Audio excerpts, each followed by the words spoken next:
Hi, this is Stan Cloyd. Let me bump that up just, it's good where it is. I finally got the wireless mic on here so that you can hear me without any big problems. And I figured out how to use it. I've reduced the video down to full HD, not 4K. We'll see how that works on the editing. And I decided to do a little test video and show off a few more things about my riser block setup. The riser block we put in the last video is right there. That was 6 inches. That is 6 inches, believe it or not. I broke a 6-inch rotary table on this mill by using it well beyond its strength and capabilities. So I bought a 12-inch. I took the 5-inch chuck off there. I tend to really like a 3-jaw chuck on a rotary table for a lot of setups. And with the reversible jaws on there, it really allows you a lot of setups. In the case of this device, I bought the chuck after watching vintage videos, vintage machinery's routine on rebuilding them. It's the first time I'd used that evapor rust. So this is an old Bison chuck. It came without a back on it. The gears were exposed. I had to build a back. It's got 4 screws, so you can really set it up as an adjustable chuck, I do believe. So it's an old warhorse from the internet, purchased used. And when I got ready to do this, my lathe over there is 12 by 36, and this plate here, you couldn't turn it on it.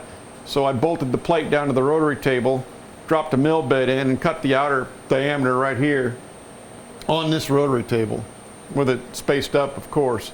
The inner hole is just flame cut. This is 836 black iron plate, no big deal. And then, of course, how do you line up the chuck to the center of the rotary table? Well, you could dial in, that safety problem's taken care of. You could dial indicate in and do all kinds of fancy things. In my case, getting there fast, I noticed that the rotary table came with an MT4 socket in it. So I bought an MT4 to MT3 adapter here. And then I took an MT3 center, tailstock center from the lathe, and I dropped it in there, and then you could just tighten the jaws on the chuck up to it and lock it down. And then you were at least as close as you need to be for the kind of things I do.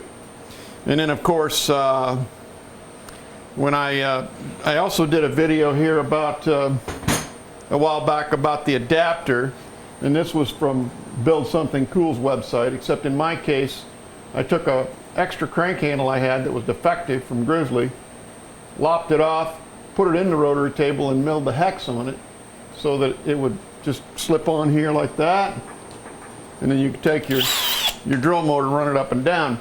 And as it's been pointed out, these AC drill motors are pretty torquey, especially put them on low and close up the clutch. So much so that you could do some damage if you hit the top or the bottom of the screw on this thing. And Bruce Whittam pointed out that I needed a telltale on this thing. So, well, the clutch is not tight enough, is it? 1, 2. Okay, that's rise. How about lower? Okay, so this should show up, and I'm using a laser pointer. There's the telltale that Bruce Whittam told me about right there. That shows me when I'm getting near the top of my elevation screw for the knee, and down here at the bottom is the other mark. So you always know when you're getting close to the end of the screw and you don't want to break something. Now, in the case of the lateral feed on the mill, you've got a limit switch right there and limit switch actuators which keep you from breaking it even if you were to crash full speed into your stops. And of course the stops can be moved for your setup. So that's pretty cool. But the other thing was, how do you line up the center of the rotary table with its chuck on it to the center of the quill or the shaft? So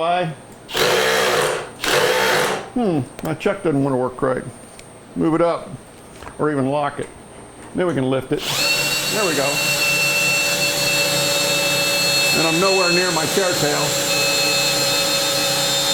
You can raise that up like that, and then you can slowly tighten the chuck with the chuck key that I dropped, of course. until it matches, it hits that 1/2-inch ground steel pin that's in a 1/2-inch collet, and then you can adjust your X and Y's to the sweet spot and get close enough that if you want to use DTIs on it to line something up after that, you're not working all day to get it within the range of your DTI. So that's about it. We're going to wrap this movie and see how we do on it.